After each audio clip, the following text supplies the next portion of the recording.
ছাত্র জনতার গণ অভ্যুত্থান ও দুর্যোগপূর্ণ বন্যা কবলিত এলাকার নিহত শাহাদাত বরণকারী সকল শহীদদের স্মরণে ও আহতদের সুস্থতা কামনায় কোরআন খতম দোয়া মাহফিল অনুষ্ঠিত হয়েছে।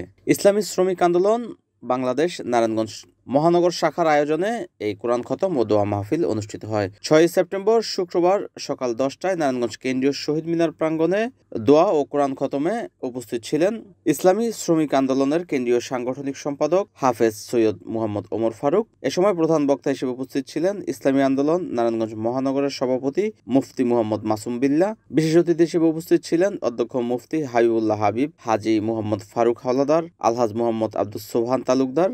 উক্ত দোয়া ও কোরআন খতমে সভাপতিত্ব করেন ইসলামী শ্রমিক আন্দোলন নারায়ণগঞ্জ মহানগর শাখার সভাপতি মোহাম্মদ মোস্তফা তালুকদার।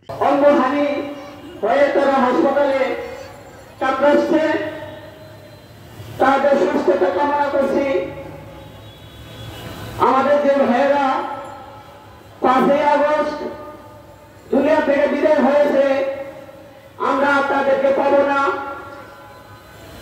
যার সন্তান